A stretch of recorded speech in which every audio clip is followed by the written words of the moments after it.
Welcome to Chapter 2 in our discussion with Troy Fields about ALS.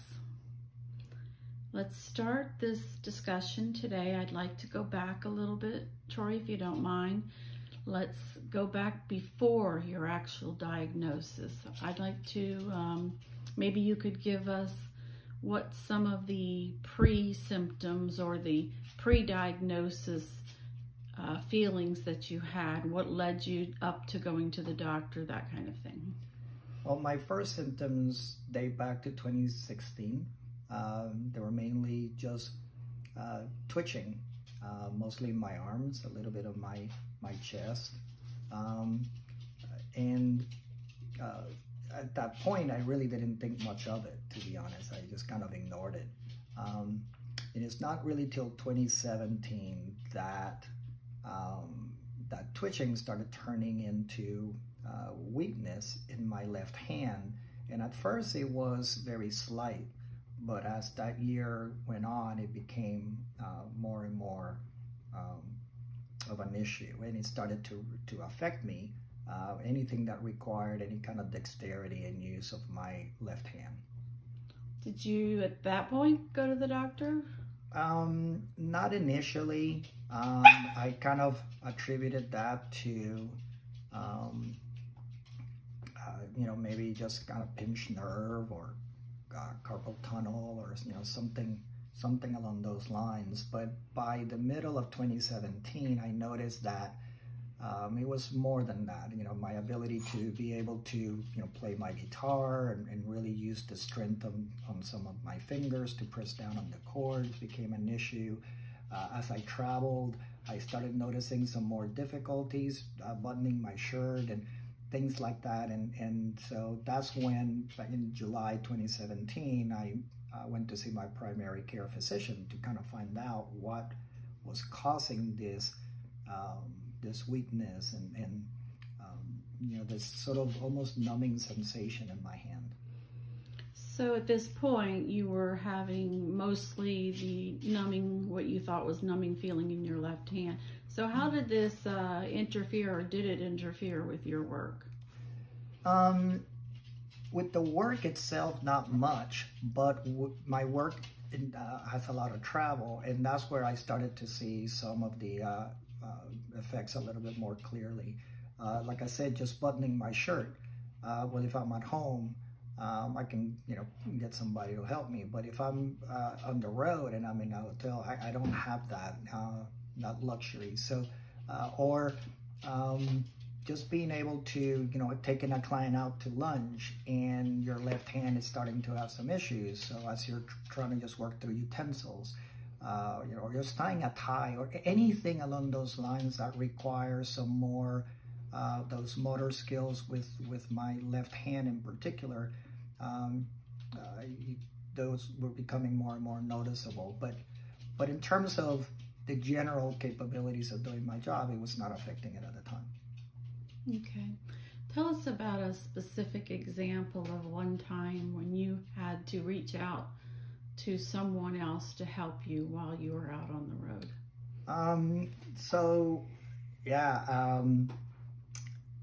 It would start with little things like asking somebody if maybe they can help me cut my steak or something at a lunch or a dinner.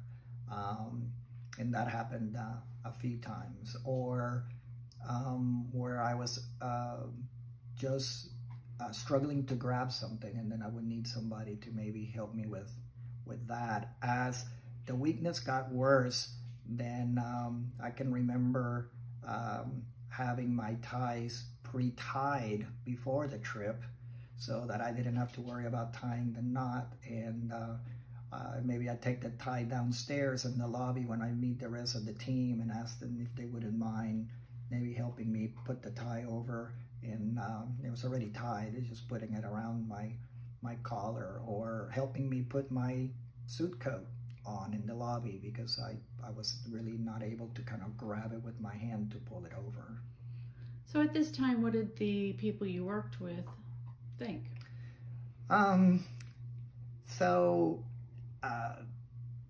most of these symptoms really started to accelerate after that first visit with my doctor. So we didn't have a diagnosis yet. We didn't really have a suspect in mind. We just knew that there was an issue with primarily my left arm. As time went by, then my right hand started to catch up as well. But we just sort of, put it in that unknown category. I'm seeing a doctor to kind of check and see what it is, but we don't really know what it might be at the time. And like I mentioned before, I had such a great team that everybody was very quick to help any way they could. So it really wasn't, it was awkward and embarrassing at first, but then after a while, it's amazing how people are quick to understand and lend out, a helping hand. So, you just kind of get over that awkwardness and learn to ask for help. So as time went on and you started seeing various doctors, and did they have any ideas, suggestions as to what this particular? Not really, because there is one of the issues with ALS is detection. It's not uncommon to take over 12 months to just get a proper diagnosis. In fact, the average is over 12 months in that journey. So I bounced around to a neurosurgeon that thought that maybe I had some pinched disc on my spine that were causing that numbness and that weakness. But that turned out not to be the case. And they referred me to neurologists, and neurologists were also having a hard time pinpointing what it was and trying to decipher the symptoms into a proper diagnosis. So all through 2017, even though I went to see multiple doctors, I really finished 2017 still without a diagnosis. And at this point, how far had the symptoms gone? Well, I was still pretty much focused on my arms, but it had started on both arms. My left side seems to always be ahead. So as I started getting weakness on my right hand, I was also getting weakness on my left arm. And then eventually my right arm caught up. So there's always this sort of almost race between the left side and the right side, with the right side always lagging. But it was still fairly concentrated on my arms at that point. Okay. And you were able to still use a certain amount of your arms by various things that you had available to you?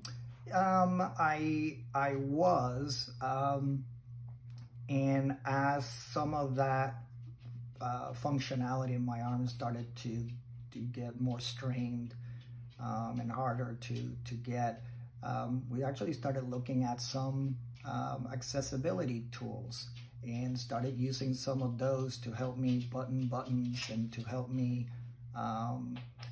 with forks and knives to make it so that I could grip them better.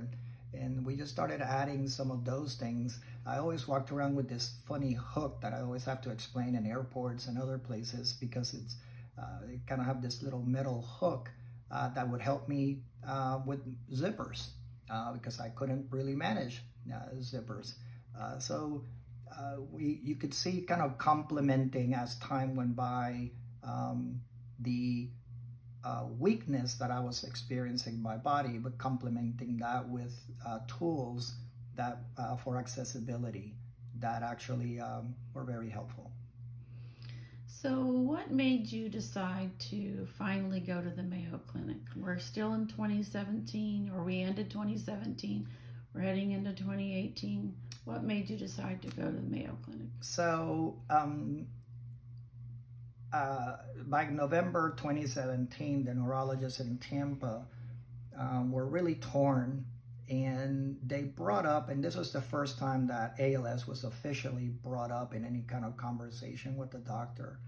But so they brought it up as a possibility, but they themselves really did not know, and they'll discuss some other possibilities as well. But because they did not know, I mean, they literally, I'll never forget, the neurologist scratching his head, trying to figure out you know, what this is. It was just like being part of a riddle. So they referred me to a super specialist who happens to run the ALS clinic at USF. And, you know, he's one of very, very few experts on ALS in the state. And, but that appointment was not going to be until June 2018. So here we are in November 2017, and that just was too long of a wait. 8 months was just not really acceptable. So after consultation with my brother, who is a physician, he recommended that I go to see the Mayo Clinic in Jacksonville. And so I made an appointment in January 2018 to start that process. Okay. Well, let's stop here, and then we can start up on our third chapter with the discussion of what happened at the Mayo Clinic. So thank you very much for your time.